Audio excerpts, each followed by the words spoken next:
Welcome back, Mr. Goodberry. The First Star Logistics studio is fully equipped and ready to record.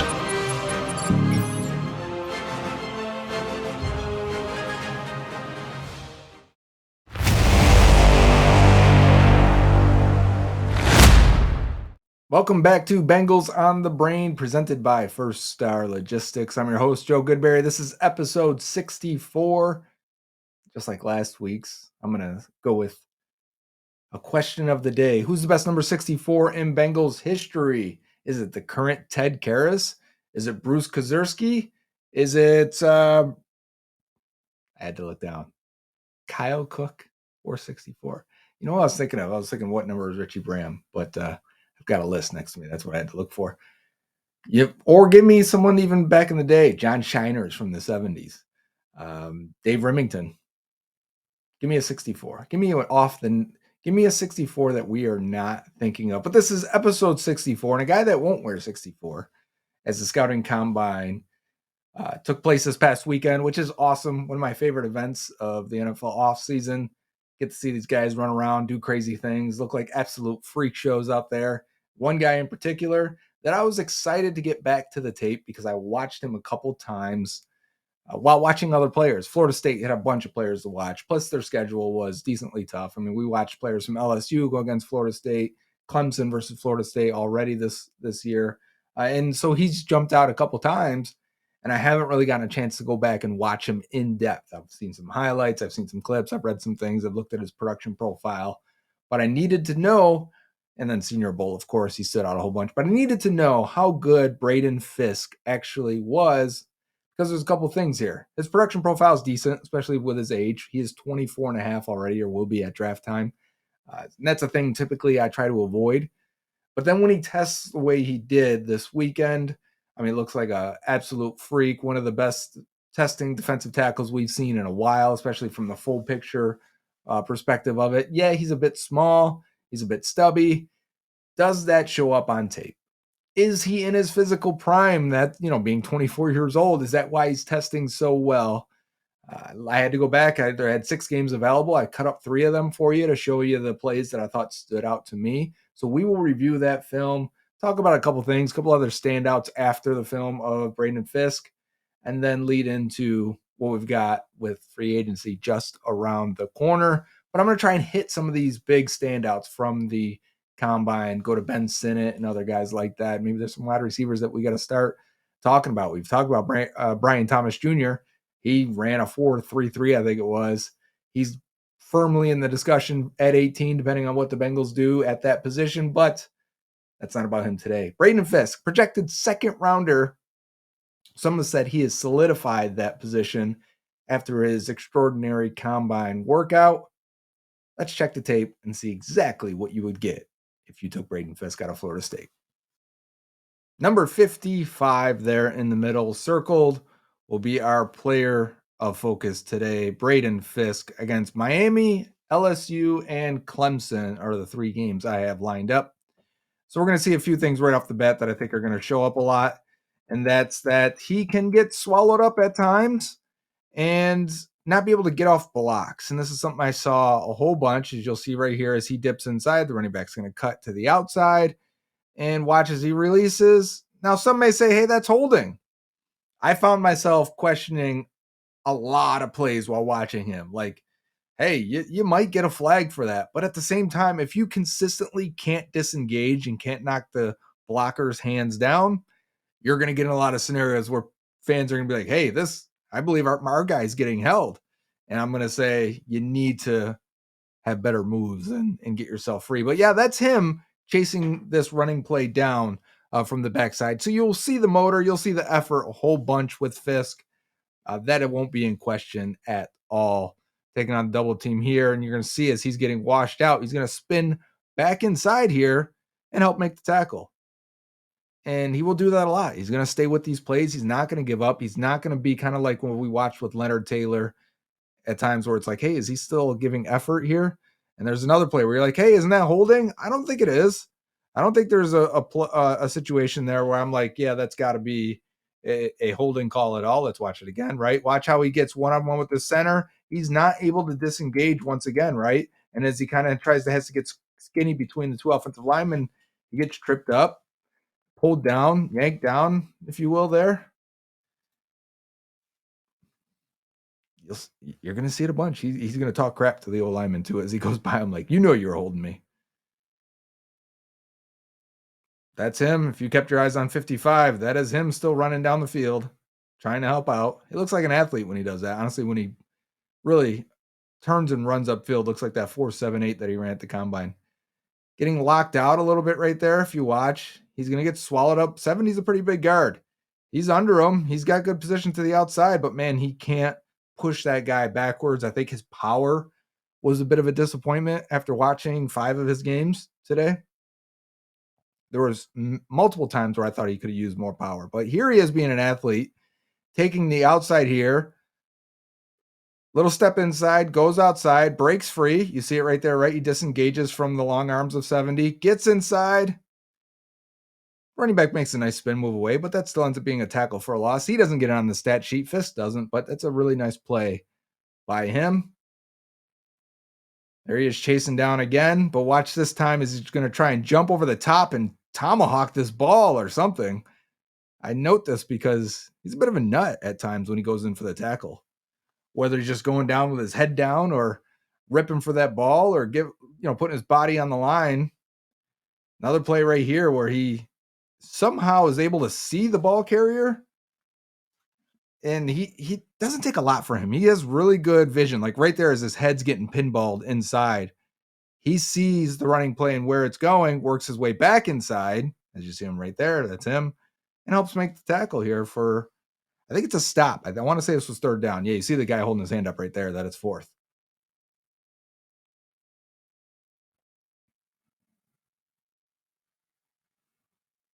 Again, he's going to try and fit between the center and guard, and he can't. Some may call holding. I think he loses his footing.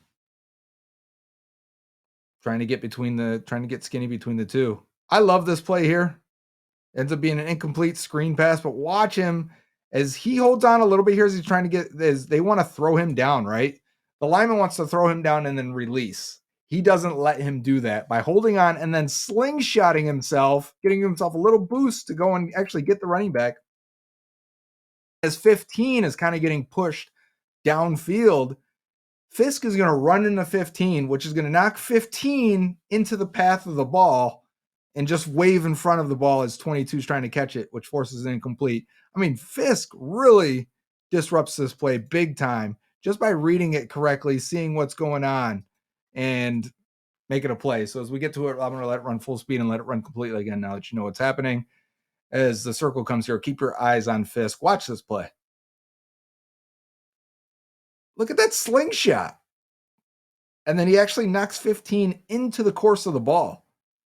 On accident, probably, right? But like, good luck. Good things happen when a guy's given effort like this and staying active in a play, recognizing the play, getting in there. Seems very heady, for sure. Trying to get off that block. You're going to see a lot of these. He cannot get off. He's talking to the guy, too. You can see he's talking about getting held.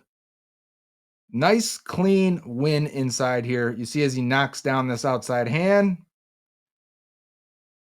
Gets a pressure on the quarterback. That ball does hit that ref. And he's amped up about it. Reminds me his mannerisms, the way he's talking to the other opponents, the blockers. Like even afterwards, reminds me of Trey Hendrickson. I wouldn't be surprised if they see a lot of similarities in these guys. This play, so he's going for the swim. Doesn't get the hands knocked down. And what happens when you expose your chest like that? You get knocked way out of here. And ends up being a huge play, touchdown for Miami. So we need cleaner wins out of him. His hands don't always hit. It's lucky he is an elite athlete because he can turn some of these into pressures. But when you're not an overly big guy either, like that right there, I mean, you're getting picked up quite easily by the next guy or by the center. I mean, a center shouldn't be the guy that blocks you. The centers are usually the worst blockers of the group, even though I thought the Miami center actually looked really good in this game. I kept stopping and going back and watching him. But you should be able to beat those guys when you get one-on-one with a center. And he's trying to go outside there, trying to two-hand swipe. He misses the swipe and ends up being ridden out of the play. his teammate picks the pass off, so it is what it is. But I like this play. He takes on the double team here to start early in this game. I think it's 3rd and short, and he's kind of at the nose here. And look at him take on those 2 guys and then split it, get his eyes back on the ball carrier, and helps make that tackle. I mean, that's a high-end play for a small guy. For a smaller guy, if you can take on double teams like that, that's great. Again, we're going to against the run here. So we're focusing on the run. He's going to get under these pads. Look at the power between the 2. He's going to peek. Where's the ball? I see it. Okay, can I shed this guy, get back inside, and help make a tackle? He can. He does that. So there are times he can't hold his point of attack because he's not the biggest, but there are times like that where he does a really good job of staying in the run and staying involved and active in the play. I wanted to go back and show you this pass rush because he gets a pressure on this play. And we did this with Murphy, where we said, if you won cleaner with your hands, Byron Murphy out of Texas, if you won cleaner with your hands on this is a sack or at least a hit on the quarterback, which you get neither of. So he goes with a power and then a rip, okay, which is good because look how much he's moved that guard. This guard's butt is now way over here. He's completely wide open. Look at those feet. So he's beaten him. All you have to do now is be able to rip and bend this corner here and get to the quarterback. If you can get one of those hands off you, you can beat 77 fairly easily, but he doesn't, and he gets ridden out just enough. Yeah, at the pressure. Yeah, he disrupts that quarterback, but we still got a completed pass over the middle. So it's just a little bit more, and you're not, I mean, that little bit more is going to be harder to find in the NFL, and that's a very similar play right there again, where you just need him to just win a little bit cleaner on these. Watch as he goes outside, like get the hand off you, get skinny between the 2. And this isn't a big play down the middle. If you can break your block a little bit faster with being an athlete that you are. Now here he is making a nice stop on the goal line stand. I think that was the tight end trying to block him. So that makes sense. They had him outside in the goal line packages. Come on, get off that center, right? Get off the center. Beat that center across his face. Don't let him get underneath you and knock you back multiple gaps. Now here's the left guard. I mean, completely toying with him, not stressed with Fiske at all. Fiske does chase it down, shows the hustle and athleticism in the open field. There is value in that. But I would like him to be able to push the pocket a little bit more. The power isn't there. When he ends up one-on-one with these guys and he can't get the hands off them, you got to be able to convert to power at some point and make a play. Here's the ball on the ground. Go. You're scoring. Misses it. Now I'll go be a lead blocker, which your boy got it, and we're going to score on this play. But still, that ball went right between your legs there, Fiske. We need I'm looking for playmakers here, especially if we're talking round 2. See, this is what he can do, though. He's athletic. You can do stunts. You can do twists. You can do some games with him. That is what you can do. There'll be some value in that right away, even if he never gets stronger, even if he never gets better with his hands and hand placement and how often he hits with them. You can see right here to let 99 come over and take on this double team. Now, be an athlete, get to the quarterback. Great job. He can do that. These are qualities that won't go away. Gets pushed out by the double team, draw right up the middle for a nice chunk. All right, moving on to the LSU game number 3. There he is trying to get off 72, can't. And we've seen multiple big plays. Florida State's defense was really good. A lot of good players on it. We've seen multiple plays where he's one-on-one and he can't beat his man. And if you're wondering what I'm pointing to here, first time we got a side angle, yeah, that is him getting blown off the ball. Way back there. Way back there. And the play's going to continue. It's still him. That's him. Taking on that double team. Let me go back, right? If you really want to see, eyes on him. Follow him the whole time. I mean, we're talking, this is Michael Orr, the blindside block. They're putting him in the bleachers. Not ideal. And yeah, I know the defense, had a big play, but we're trying to look at him in a vacuum here. This is a really nice pass rush. That's a really nice rush. I believe he's going to knock 72's outside hand down. Boom, get inside, split it with the guard or split it with the center and flush the quarterback out. Now stay with the play. Clean it up because Jane Daniels isn't going down easy. So really good job by Fiske. He blew that play up. First, maybe the second one in 3 games where he's blowing it up. And there's, again, standing his guy up. Not giving up any ground. That is a really nice play, run defending play as well. Just handling your responsibility. Again, like how many times are we going to see, and I noted this when I first watched him, okay? How many times are we going to see him make a tackle on the running back while being tackled himself. Like he gets tackled often, probably because there's a few things when you see a guy getting held a lot like Trey Hendrickson. Oh, right. Uh, they have short arms. They can't disengage. So you end up in wrestling matches far too often. Number one. Number two, you're a bit of a pest. You are hard to block. You don't stop. You don't quit. You'll twist. You'll turn. You'll do whatever you got to do. You'll spin in order to stay involved in the play. And Fisk definitely does that. You see, he tries to throw 72 by him. 72 stays latched on, right? Because you're not strong enough. You don't have the length to really lock that guy out and get him away from you. So what happens is, yeah, you stop, you're helping make this tackle, but 72 is tackling you in the block also. So you see this happen with Fisk a whole bunch. That's him right there. Look at him. He's got his eyes as he's getting double blocked. He says, okay, I see the quarterback. And he's going to spin out of there. Now watch this punch. Watch this super punch as he gets his eyes on the quarterback. Spin and then wham. As this other guy's slamming Jaden Daniels, he's punching air. I mean, he went for the home run kill shot right there, Fisk. There's a couple times now here we've seen him just swing wildly trying to force a fumble or something. He might be a nut job. Again, he might be a little Trey Hendrickson in him. He looked for the screen there and then turned the corner, almost got to the quarterback. So I like that little display of cutting and getting to the quarterback. Getting blown inside there, stays with the run, stays with it. We like staying with it. We like keeping your eyes on it. I went back too far. Sorry, guys. Let's get to this next one. Here's what I'm talking about. You're going to see him get washed inside, but he never really gives up on it. Gets moved a little too easily on that. We don't need guys making tackles 6 yards down the field at defensive tackle, but I do like the hustle. I do like the effort. I'm going to show a few of these in a row here where he gets almost no power. He's going to go for power moves, and he's just getting stoned. Sometimes it's two guys. Sometimes it gets passed off to the center. And I would like a little bit more power out of him. Is he getting too tall for a short guy? Can we throw 72 down there? Can we get him disengaged more often? He's still got on to make that tackle there, but look at him with 72. He's going to go for an outside move and then realize, all right, let me see if I can convert it because I don't get his hands down. Watch him miss the swipe. Miss. All right, let me go to power back inside. Can I power him into the QB? And then he puts his hand up to try and just knock the pass away. Unsuccessful. We got a big play for LSU.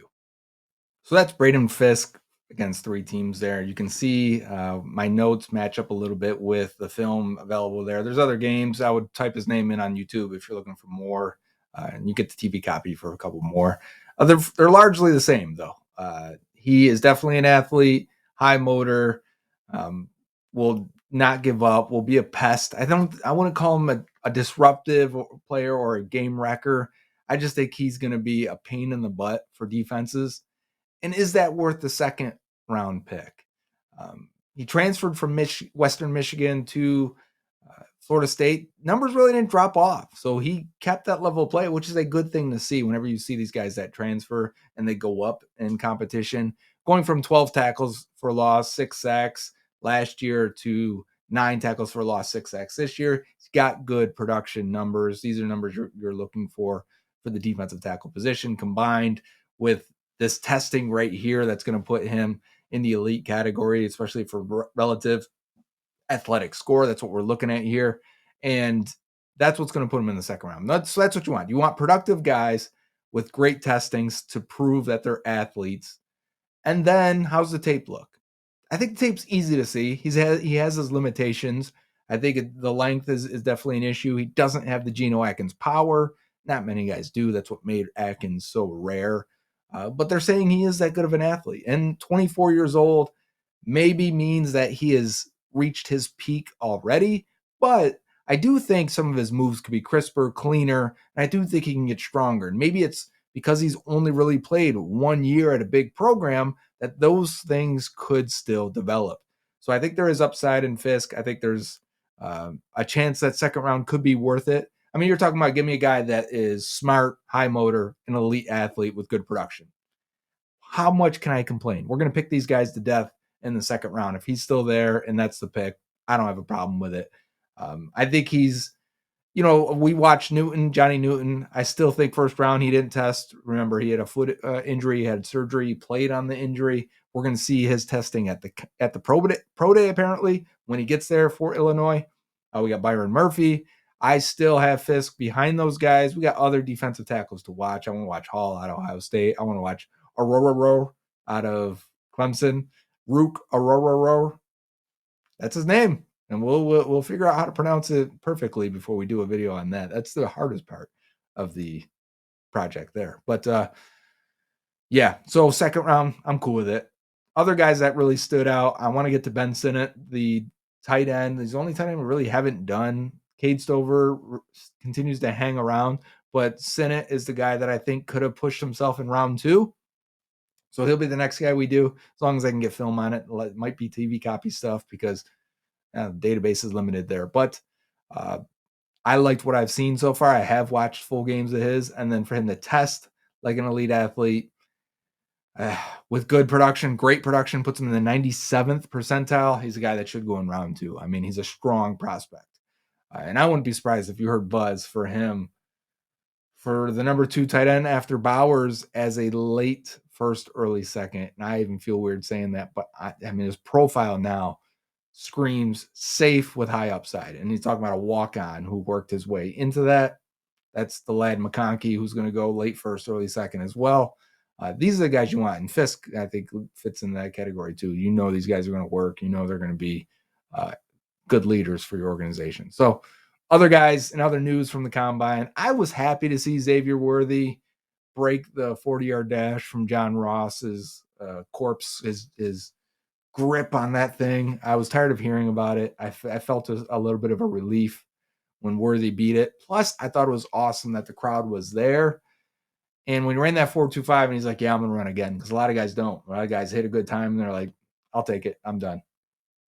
And I don't have a problem with that, right? Because sometimes it's like better than what you've been training for. You're like, hey, if I hit a 4.25, I've only been hitting 4.26 in training. I'm going to stand on this. So he gets up and the crowd cheers as he's getting up. He has a false start. Crowd's like still mumbling and grumbling and cheering him. And like you can hear the low rumble. And then he nails it and the crowd loses it. And he's running around the stadium. And I'm like, this is awesome with a crowd in there. It should be. I remember the first year they allowed people to watch and it was like, hey, don't make too many noises. Don't record. Don't this and that. We want to keep it very, buttoned up. And now they're letting them make noises. And I think that's fun. I think you want to get people to get back to doing all of the drills and all of the workouts at the Combine. It's already a show on TV. Make it a show. Build the atmosphere, build the excitement, build the energy. I think it's a good way to do it. A couple other things to talk about. The O-line, especially on-field drills. We didn't get anything from J.C. Latham in terms of testing. We got some really good testing from Amarius Mims, the hulking right tackle out of Georgia, and these guys are all big. We've talked about them at length at this point. Fuaga tested well enough. And Tyler Guyton, we'll have to get to him, tested really well, and he's huge. They're all huge. Fontano, the tackle guard out of Washington, tested really well, moved really well during on-field drills. It's all something that we're going to have to comb through these guys again, make sure it matches up. But I've started to get our draft spreadsheet in order, and that'll be something we'll see more and more as we get closer. I'm going to have a mock draft soon, and we've got free agency just next week. The legal tampering period starts on Monday, the 11th at noon. If you're on Twitter, I'm going to be hosting spaces for subscribers. I would suggest, that'd be a good thing to jump into and have a good time at noon with us as we see who are the first signings. It might be the Bengals. If you're an old Bengals fan, I almost called you guys old heads, sorry. But if you're an old Bengals fan, before my voice cracked like a child, but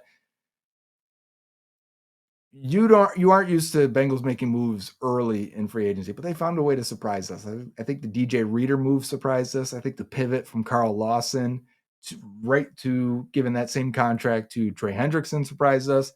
I think the Lawson to splitting that deal to 2 guys with Shobi Awuzie and Mike Hilton surprised us. I think giving that huge signing bonus to Orlando Brown Jr. and landing that big fish last year surprised us. So they've done something every year that's been like, man, Alex Kappa being the first signing. Remember that Kappa Karras? First few hours. Kappa the first, 12:01. How fun was that? So they've done something every year. I'm not sure what it's going to be this time. And I think Friday I'll do more free agency talk and may even reiterate some of these points as I think of a couple scenarios that I think would be shocking or fun or new or a way for the Bengals to show that they're taking a next step. That'd be nice to see right about now. We could use that. We could use that boost of energy, boost of thought that this team is different. I think after the T. Higgins last month of, same old Bengals to let's see. Let's get in free agency where they haven't been the same old Bengals and let's see something new. This is Bengals on the Brain, episode 64, presented by First Star Logistics. I'm your host, Joe Goodberry, and until next time, hoo day. Dave Lapham here, and every day I am grateful for my experience to have played professional football. As a player, I realized self-motivation, leadership, and appreciating your teammates are key. At First Star Logistics, you can use those same attributes to create the life you want for you and your family. Build your future by working hard like I did. You'll see results both on and off the field. Call First Star Logistics today and be part of our winning team. Opportunity knocking.